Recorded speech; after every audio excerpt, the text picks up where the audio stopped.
Good morning, everybody. We are just going to give it a couple of more minutes while we wait for people to arrive at the webinar. My name is Elizabeth de Stadler, and we'll be starting shortly.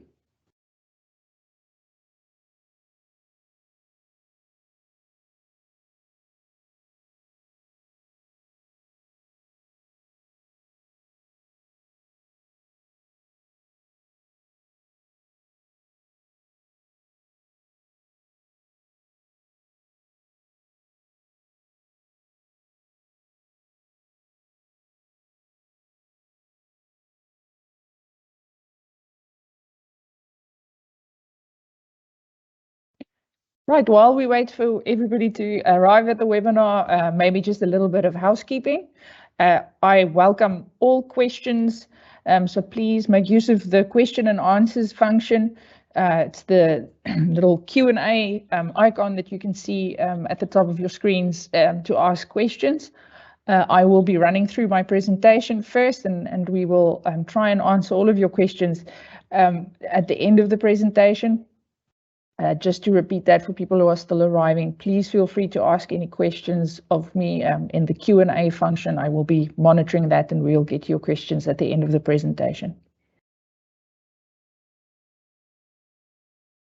Okay, I'm going to start off slowly just by introducing myself. My name is Elizabeth de Stadler. For my sins, I am an attorney. I apologize profusely for that, and I make you the solemn promise that I will try and not use too much legalese today. I'm also the lead consultant on the university's POPIA program, or POPIA project. POPIA, of course, stands for the Protection of Personal Information Act. Sometimes, and in some parts of the country, pronounced as papaya, hence the little joke there, or little pun there about papayas striking the fan. Today, we will be talking about an incredibly important topic. We have, in the last number of months, been having these presentations about POPIA, and today we are talking about the metaphorical pointy end of the stick, and that is what the university has to do when something does go wrong.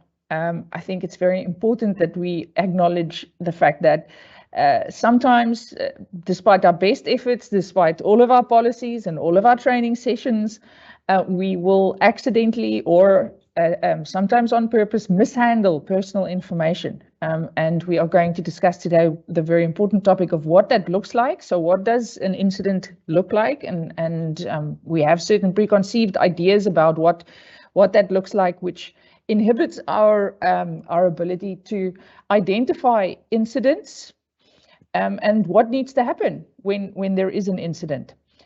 However, before we do that, I do want to make sure that we are all on the same page as to what we are talking about today. And so I will rehash some of the content from previous sessions, also for those of you who couldn't attend them. We will, all of these sessions are still available on the POPI team site for those of you who want to catch up. But for those of you who haven't had that opportunity, here's just some basics, and I'm going to only spend a couple of minutes on this before we get to incidents, on what this legislation really is about. And in order to understand what the legislation is about, we need to understand what it covers. So the scope of the legislation gives us hints about what it is about. And as the name of the legislation suggests, it's about personal information and protecting it. So what is personal information is a very important question. If we can't accurately recognize when something is personal information, we will not be able to comply with the legislation at all, or there'll be large gaps in our compliance. So this is very important.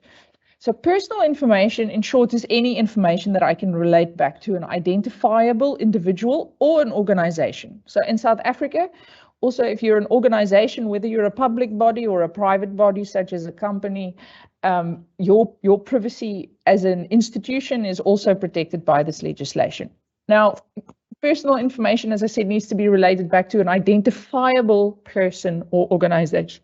So we need to, ask ourselves, what does identifiable mean?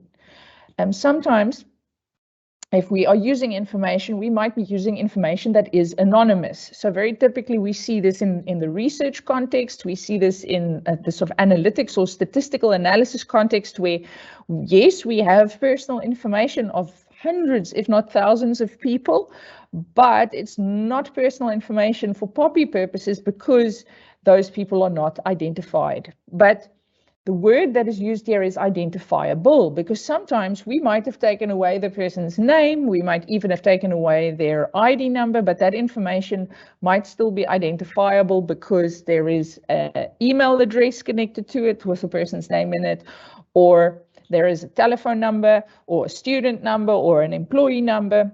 So we need to also apply POPI's rules to those instances where the information might on the face of it look anonymous, but it is still identifiable. So what is personal information? It's anything from demographics, so your race, your gender, through to contact details, so your telephone numbers, your addresses, your email addresses, your Twitter handles, through to more significant information that might relate to your background. So anything that you would put on a CV, your financial history, your bank account details, of course, that is very sensitive personal information, your medical history, any health information. Most of what, for instance, human resources deal with is considered personal information. We know a great deal about our employees. So personal information is not just that of students, although of course they are important, they are our clients. POPI also protects the personal information of employees. It will protect the personal information of service providers and suppliers to the university or other partner organizations. It will protect research participants. We often have identifiable information that we've collected through surveys or through face-to-face interactions, or personal information that we've collected from the internet that we are going to use in research. So all of this is personal information. It does not matter whether that information is in the public domain or not, it is still protected by the legislation. So this is very, very important. We often hear people say, oh, well, this information is not protected because I got it on the internet or I got it off social media. If it is personal, it is still protected by POPI, even if that information is available out in the outside world or from a public record. And that is very important, because just because it is publicly available doesn't mean that aggregating that information doesn't expose research participants or students to risk. So even if that information was obtained through public records or publicly available information, it is still considered personal and the Act applies. So of course, this doesn't mean that we can't use that information. So just because POPI applies doesn't mean that we can't use the information. POPI is not a piece of legislation that prohibits much, to be honest with you, but it does change how we handle information. So it's not that you can't use it, you must use it within the guardrails that are provided or is provided by this legislation. Right? So understanding what is personal information, very important, because if we don't understand or what personal information is, we will be unable to recognize incidents when they do happen. Equally important for determining the scope of the legislation is understanding whose personal information a university has. And we need this information in order to perform our function as a university, of course. So here is a list of, and it's by no means a complete list. There might be other scenarios that I didn't think of as I was creating this slide, but here are most of the data subjects, as they are called in the legislation, but they are just individuals or organizations. We don't need to use the jargon. We have personal information of students, and here we need to think about the whole life cycle of a student. So from prospective students through to people who used to be students, hopefully they graduated, so they are alumni, and everything in the middle. We've got personal information about prospective students, student applicants, so even students that didn't end up being registered at the university, we have their personal information because they applied. We have students during their studies, we have exchange students, and then lastly, we've got former students. Then we've got employees and other functionaries. So we've got academic and administrative staff. We've got, again, candidates for employment. So people who may have applied for a position at UCT, even though they might not have gotten it. We do have a lot of information about applicants. External members of committees, student employees. So some people are both students and employees, or many people at universities, research assistants, tutors, student council or council members, all of these functionaries, we also have personal information belonging to them. Then there's research. Here we're talking about the personal information of both the researchers as well as research participants. And again, here to gauge whether POPIA applies to a specific research project will entail asking yourself whether the research participants are identifiable to the researchers or to the outside world or not. So of course, if the information is purely statistical, POPIA wouldn't apply. Then we've got affiliated organizations, and there the list gets very long. Any organization that we have information about, so donors, funders, subsidiaries, so units and centers and companies in which the university is a shareholder. Partners, for instance, partner institutions when we have exchange programs, service providers, suppliers, or independent contractors, and then other individuals. So family members of students, employees, sureties, emergency contacts, visitors, or members of the public. We have personal information of them. You know, even in the public when they are on campus are often being observed by cameras, for instance, and even people's images or photographs, if we can connect a name to it, will be considered personal information.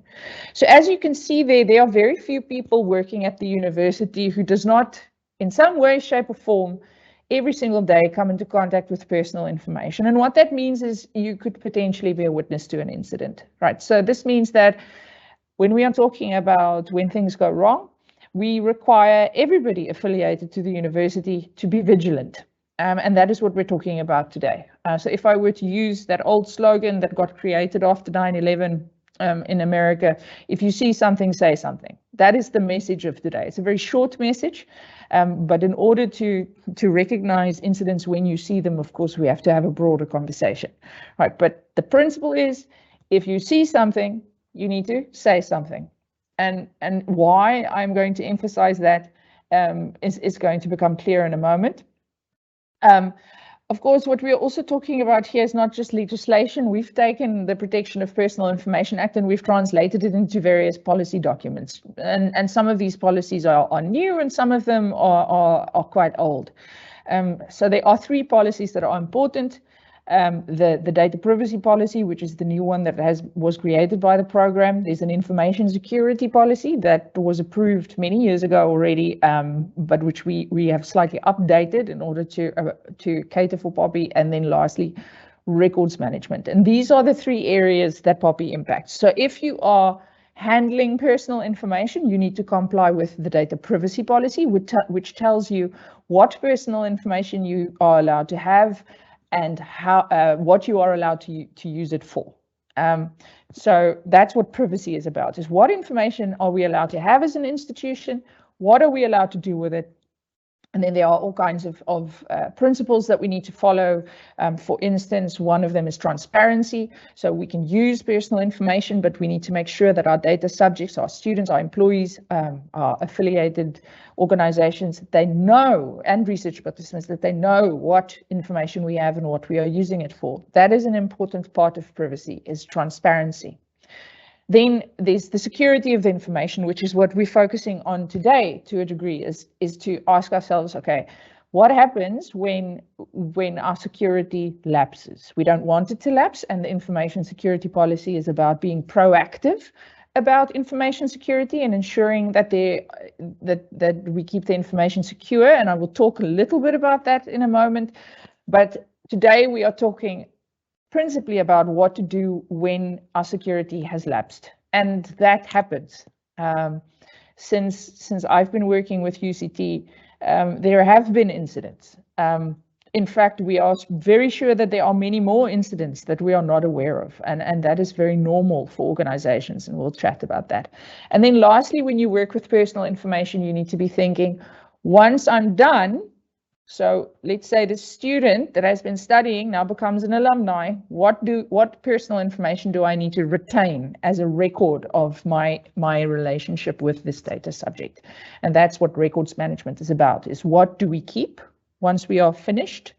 What is it that we need to keep to maintain a record of events and decisions at the university? And there's a policy for that.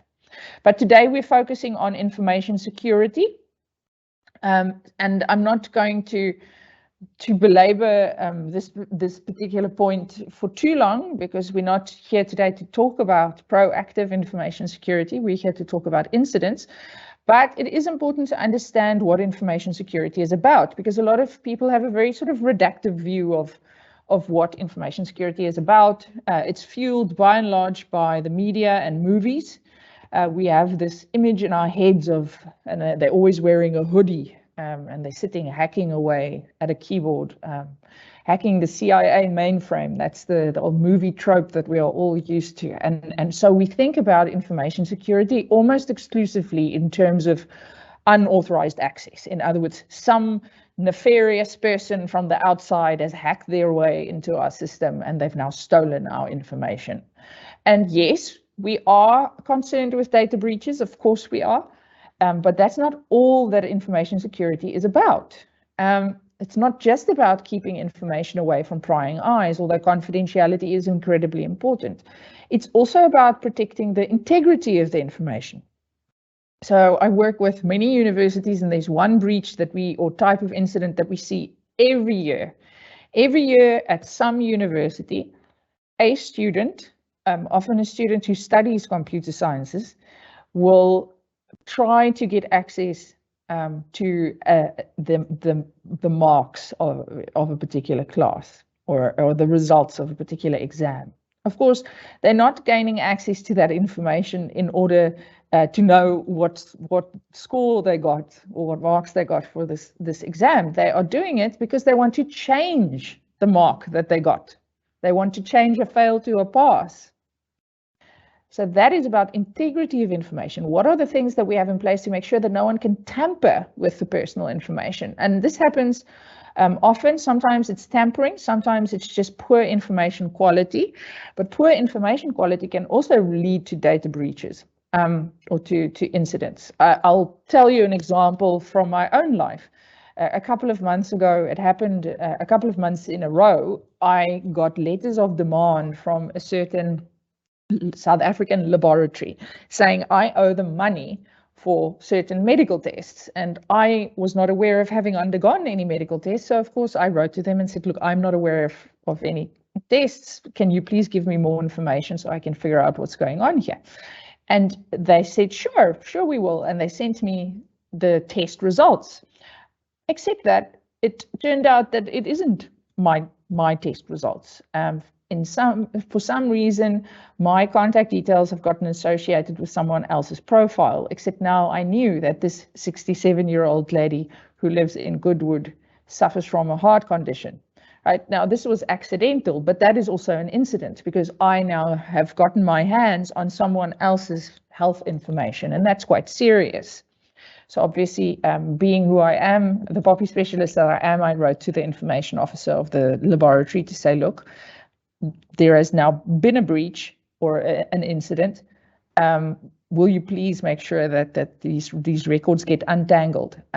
But that is how a lack of integrity of information can get you into hot water. And then lastly, information security is also about the availability of the information. So sometimes what can happen is we can lose information. If you just think about information that might be stored, for instance, on an external hard drive, and that hard drive gets lost, or information that is stored on a device that gets stolen, that is also an information security incident because we've lost control of the information.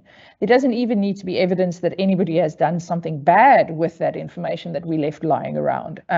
Another type of incident that we see every year is someone takes work home, as we all do these days.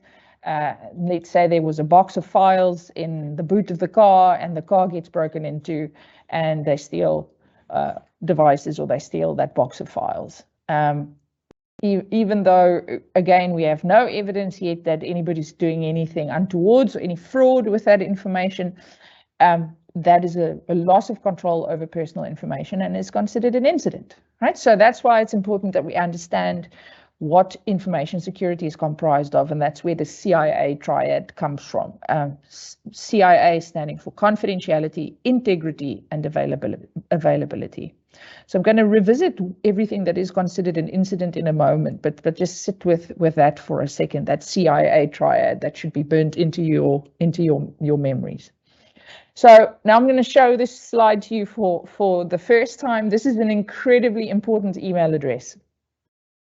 All we are asking staff to do, we're not asking you to prevent incidents. Incidents are going to happen, and they happen very, very often. We are not asking you to, we're not saying that, you are going to get into trouble if you witness or are involved in an incident, because accidents will happen. Of course, don't steal personal information. I would say that is something that can lead to disciplinary consequences, and don't be grossly negligent. That could also have consequences. But for the most part, all we are asking you to do is, if you see something, say something. So where do you go say something? This is the email address where incidents get reported.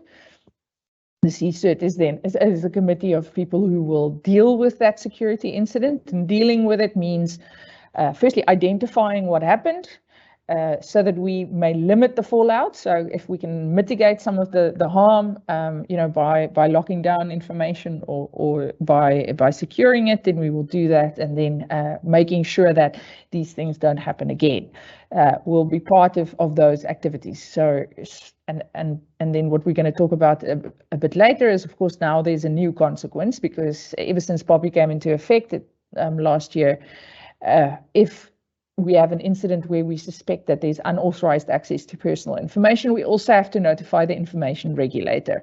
And that is something that needs to happen in a very controlled way, as you might imagine. But your duties are very simple. If the minute you become aware that there has been an incident, you need to email what you know to this email address to enable this committee to do their work. And I'm going to show this email address to you several more times today. Right. So I think part of also understanding incident response is understanding the consequences for the university when these incidents occur. And then we're going to talk about what these incidents might look like to help you identify them accurately.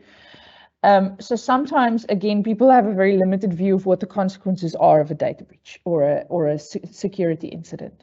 So first off, make no mistake, people are after your personal information and the personal information that is held by this institution, because that information has a lot of value. Of course, most of the times when there is malice involved in the theft of personal information, it is because that information, they will use that information to commit to all kinds of identity theft and fraud.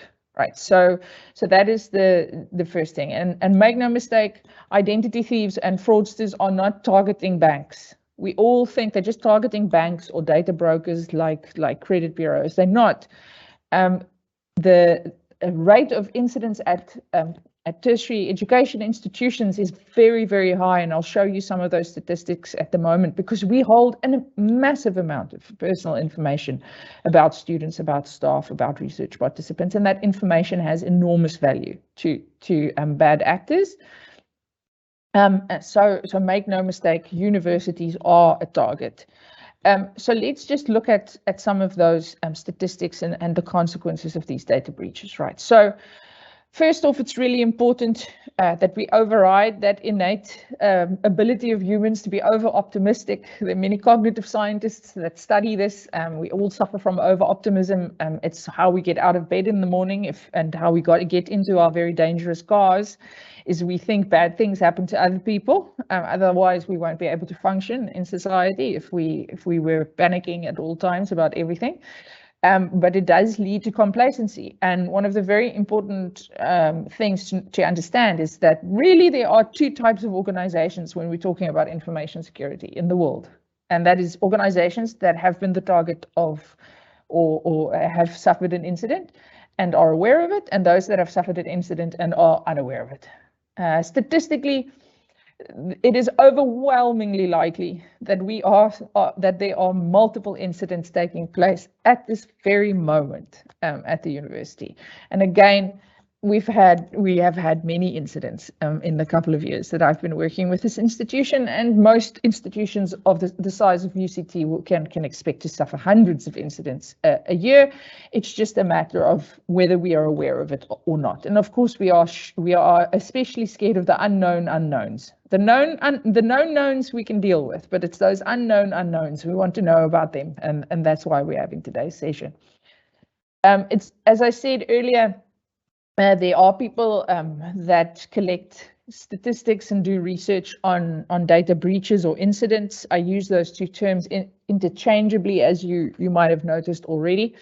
IBM, along with a research institute called the Ponemon Institute, every year brings out the cost of a data breach report, a very useful report. They study all in data breaches that they can get their hands on, often as many as 15,000 of them per annum. And they study the average cost of a data breach. And what they have found is that data breaches in the education sector is the second most expensive on average. The average data breach at an education institution costs $7.1 million. I'm not going to calculate the rand value of that. I find the exchange rate a little bit depressing at the moment, but that is a lot of rands. So we tend to think that these incidents don't have a high cost, but they do. So the detection and escalation of these breaches costs a lot of money. And then you've got post-data breach response, so things like communicating to everybody who was affected, things like offering them free fraud monitoring services, things like redesigning, whatever technological infrastructure that was breached, getting experts on board to help you prevent future breaches, notification, and then loss of goodwill. It's really, really bad for your reputation these days to have a data breach. Because these things tend to happen in the public eye. And the reason for that is because, just like South Africa, many countries have rules around publicizing information incidents. So in terms of POPIA, it's the same. If you suffer a data breach, if you suspect unauthorized access to personal information, you have to notify the regulator, and the regulator is going to tell you to publicize it. They're going to tell you to publish a press release about it. And the reason for that is so that people may protect themselves, but it is also meant as a deterrent and meant to motivate organizations to secure personal information, because these things can be really, really bad for your reputation. So I thought it might be fun just to look at the anatomy of a data breach. I've chosen one that is not education related, simply because there was a lot of data available on this specific breach. It already happened a couple of years ago, almost a decade. It was a breach at an American retailer called Target. The reason why I like talking about this data breach is because we all buy food and groceries and clothes and things. So we can all appreciate as humans that if what happened at Target happened at a retailer that we frequent, what our reaction would be.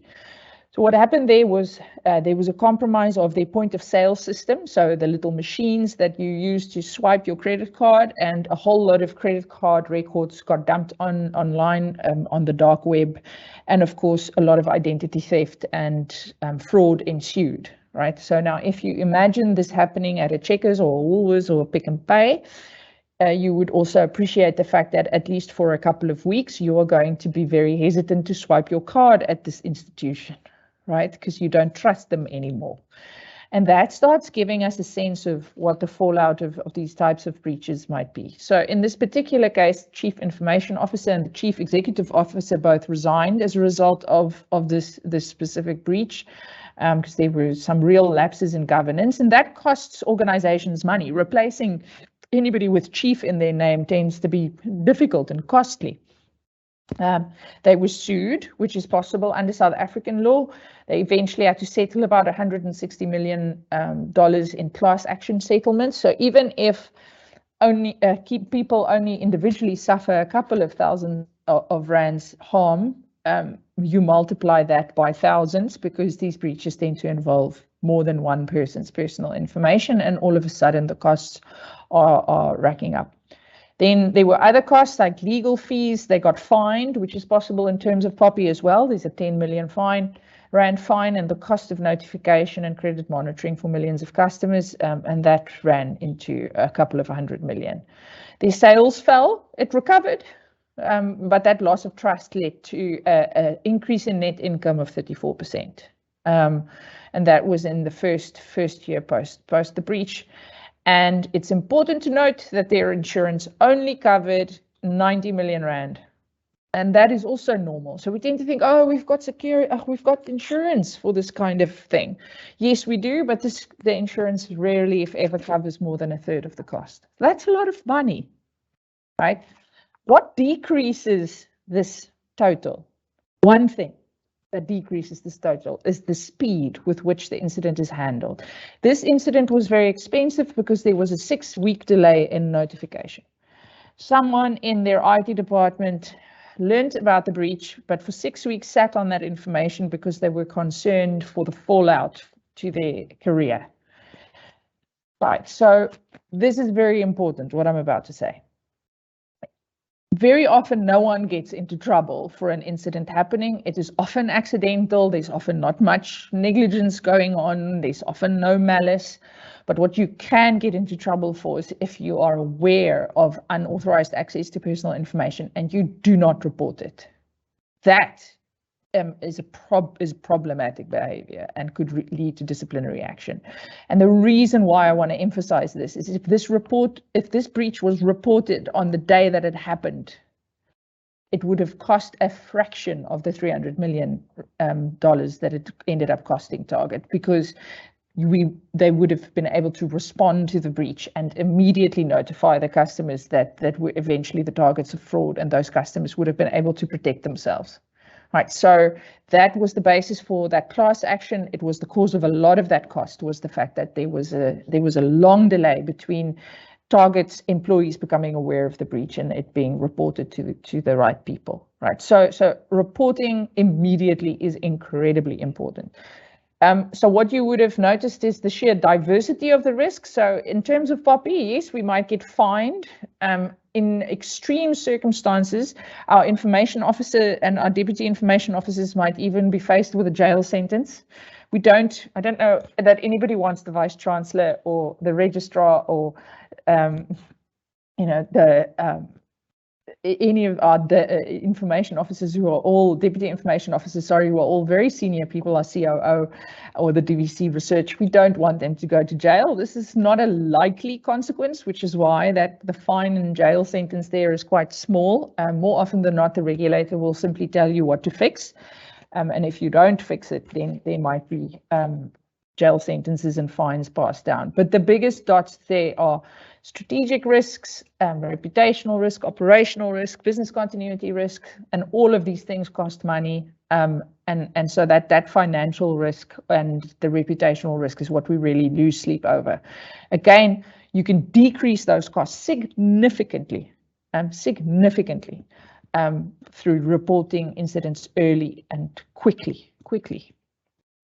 Again, and I'm going to show this a couple of more times, how do you report an incident? So an incident, broadly speaking, is if you've got reason to suspect that there has been unauthorized access to personal information.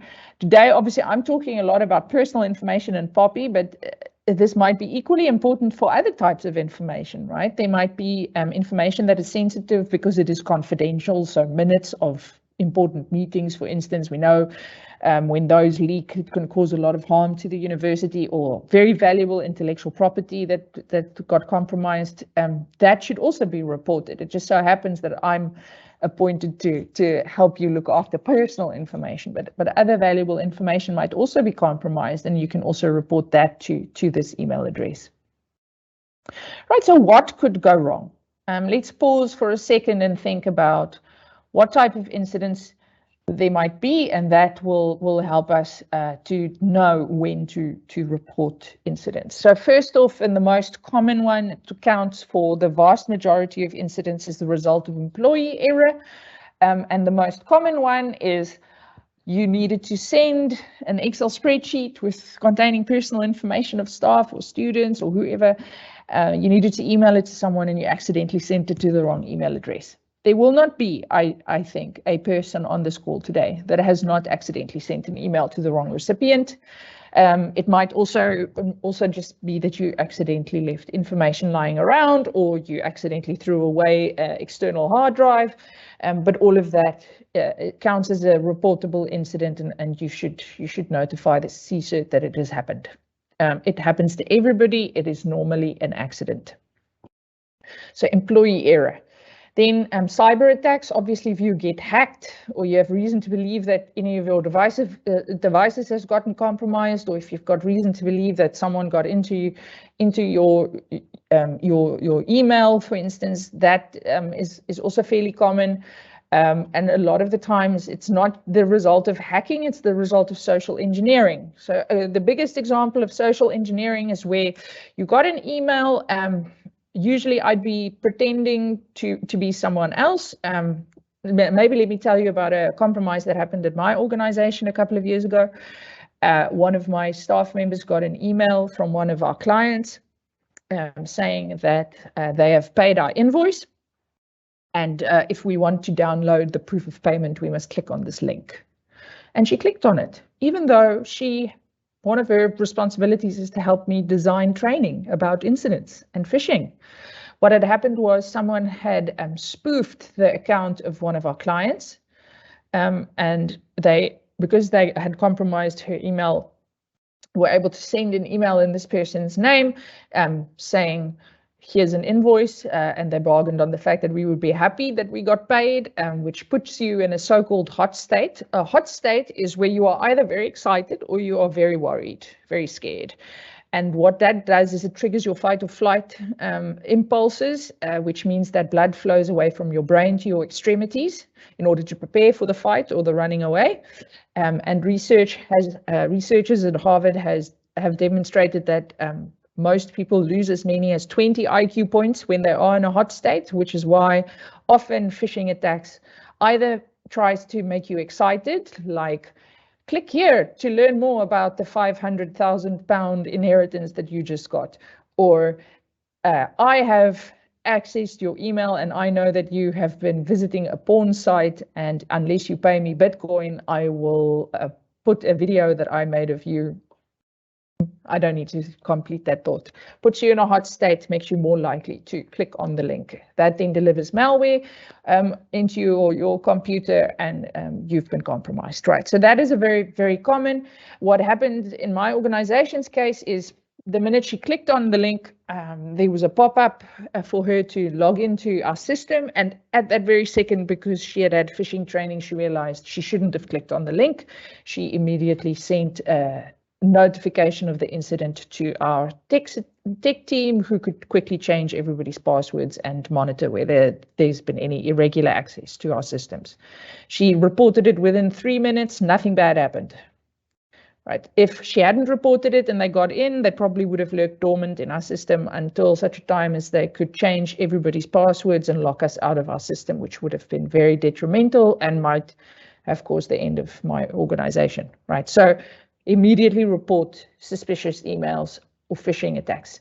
Unauthorized access can take many shapes, but that is the key thing to look out for. Is if you've got any reason to suspect that unauthorized individuals got access to personal information. Ransomware is when they kidnap your files, they lock you out of your system and say, pay me 100 Bitcoin or else. Sometimes these incidents take the form of a so-called malicious insider.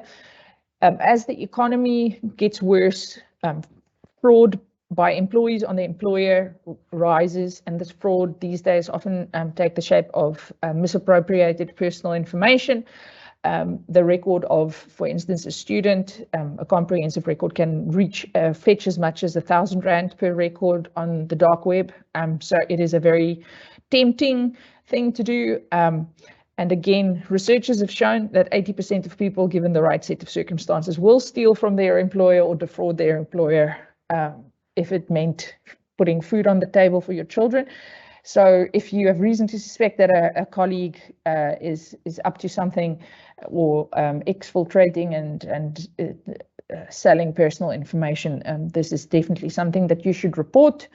Then physical theft, theft of files, going old school. A lot of identity theft is the result of pieces of paper that have gone missing or have been stolen from or taken from garbage dumps. So please, please, please, when you dispose of personal information, make sure that you do it securely by destroying it, not by throwing it in the bin. There is a whole cottage industry around what is called dumpster diving, and these days they're not dumpster diving for valuable things, they are dumpster diving for valuable information. And then lastly, you also need to report if information has leaked or has gotten lost, even if there's no reason to suspect malice. It's not just about malice, it's also about accidental disclosure or loss of information that also needs to be notified. Part of the reason is this information is valuable to us. We use it for stuff. But also if we lose control over the information, there's always the chance that some person with malicious intent might stumble across it. So if you notice any of these things, please report it. Report it where? Well, we need to move quickly when this happens so that we can minimize the loss to the institution. This is an extract from the privacy notices that we've published on behalf of the university on your website. And as you can see there, as quickly as possible, give as much as possible information to the CSIRT so that they can lock down and minimize the harm as the result of an incident. And here, once more with feeling, and now I'm going to get to your questions. Here is that email address, and I'm going to leave it on the screen so that it is burnt into your memory. With that, I am going to go and look at the Q&A. Just waiting for it to load so that I can answer your questions. For those of you who have questions but haven't posted them yet, please go ahead. Regarding the need to report, if one can see that colleagues are handling personal information in a risky manner and could lead to harm but hasn't yet, does one still need to report? Yes, and yes, it is possible to report it anonymously. You would then use the whistleblowing hotline, but also if you notify the CSIRT of the fact that you wish to remain anonymous, they will honor that request as far as possible. But you can also use the whistleblowing hotline of the university. And yes, it is always better to report proactively before something bad actually happens. So obviously your anonymity there would be respected. Are there any other questions? See, we only got the one.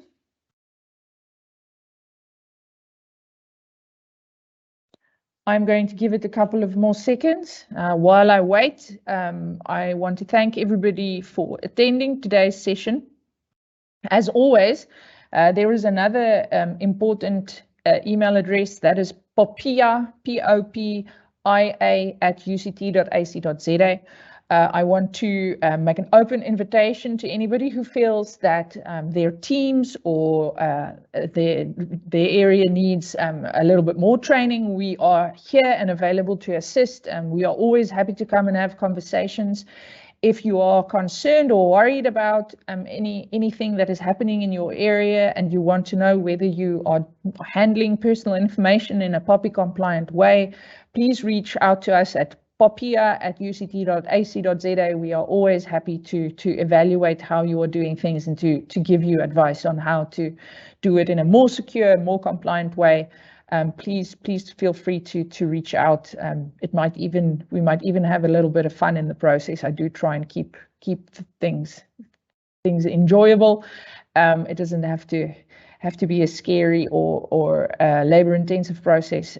We are here to help. We are here to provide more training if you feel that your colleagues need it, or if you feel you need it yourself. So please reach out with those requests at popia@uct.ac.za.